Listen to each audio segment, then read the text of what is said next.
Democratic leader. Madam President, over the past few days, new allegations have come to light about President Trump's nominee to the Supreme Court, Brett Kavanaugh.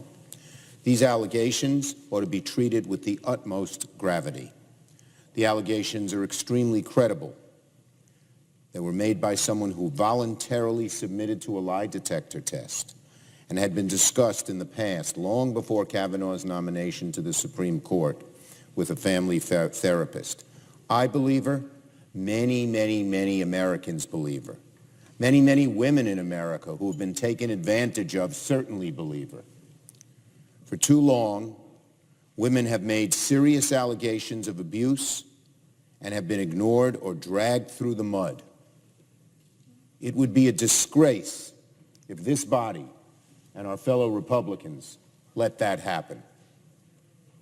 Chairman Grassley must postpone the vote on Judge Kavanaugh's nomination until, at a very minimum, these serious and credible allegations are thoroughly investigated. The FBI conducted a background check on Judge Kavanaugh before these allegations were known. The FBI, when they did their background check, had no knowledge of what went on here. So it is now the FBI's responsibility to investigate these claims, update the analysis to Judge Kavanaugh's background, and report back to the Senate. The FBI is the right place for this investigation for two reasons. First, the FBI has the resources, the information, and the legal tools to conduct an investigation the right way. Far better than some staffer talking to Professor Ford on the phone. You cannot lie to the FBI. That's a crime. The FBI will get to the truth. They almost always do. Second, our Republican colleagues have run a transparently partisan confirmation process. And then they immediately insinuated that Dr. Ford is being untruthful. Republicans and their staff cannot impartially investigate these allegations. They've already said that they're not true. Republicans and their staff cannot do this in a respected way because they have run such a partisan investigation thus far. There's no bipartisanship here. None. So to have any credibility, this has to be done by an independent, outside body.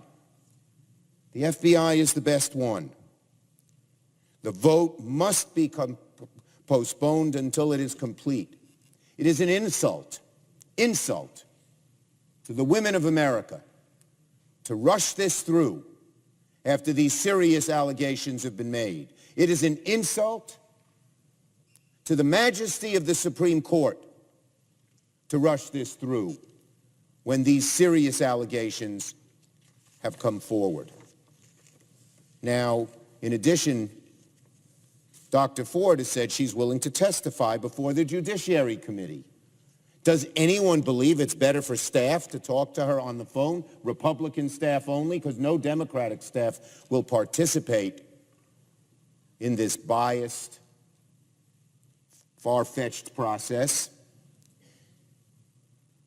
Does anyone think it's not better for her to come testify? Then why can't she? Chairman Grassley should provide the American people the forum to hear her out. I believe she's credible. A lot of my Republican friends don't. What are they afraid of? They're afraid that she might be very persuasive? Well, if she is, it's a whole different ballgame, isn't it? So Chairman Grassley should and must provide the American people the forum to hear her out and decide for themselves whether her testimony reflects on Judge Kavanaugh's character and fitness for the Supreme Court. Of course, he can have the chance to testify again, too, and both of them have said they would. So why, in the good Lord's name, why wouldn't we do that? Why? There's no reason. No reason. There's no requirement, rule, or precedent that says the Judiciary Committee must move forward on Judge Kavanaugh's nomination this week. None. What's the reason we have to rush it through? when these allegations are hanging out there, when women who are victimized deserve the right to be heard at the very minimum. And then the gall of my dear friend, the Republican leader, who delayed Justice Scalia's seat being filled for 9 months to say that we can't take a couple of extra weeks. Unmitigated gall. The seat of Justice Scalia was held open for a long time.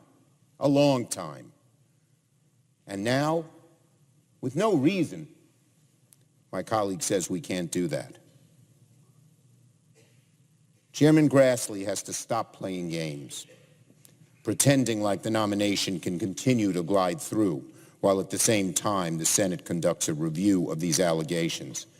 Hastily arranged private phone calls with committee staff members is not even close to constituting a fair and thorough review.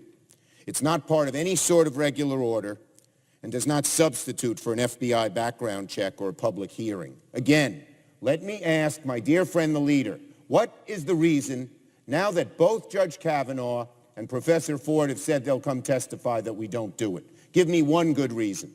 One. It's unrelated to how we became aware of these allegations. Whether you like it or not, there's a right for it to be heard.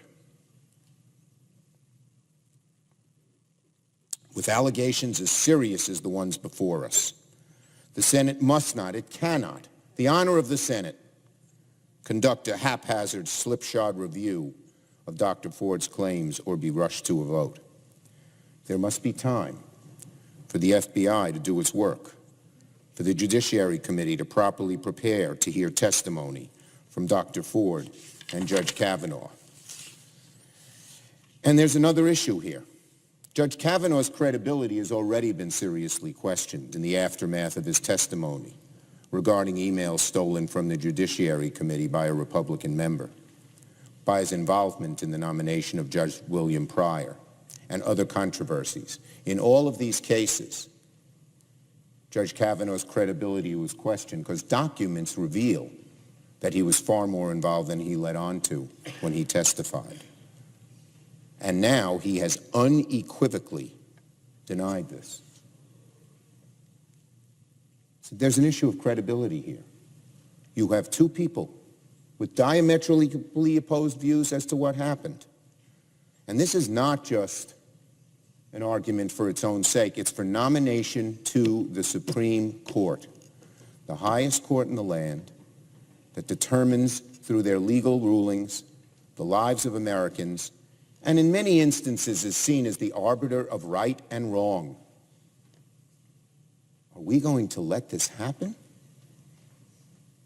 Not even hear what someone who believes she was terribly aggrieved, and I believe her, has to say? When the credibility of a Supreme Court justice is on the line, we're going to just brush it under the rug? And again, after delaying Merrick Garland for over a year, with no explanation as to why we can't wait a much shorter period of time, the double standard, the twisting of this body into a cruel, nasty partisanship, unprecedented, in a feverish desire to fill the bench with people that the other side agrees with.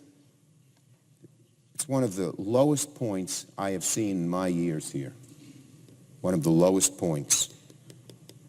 I want to applaud my colleagues on the other side of the aisle who have called for hearings.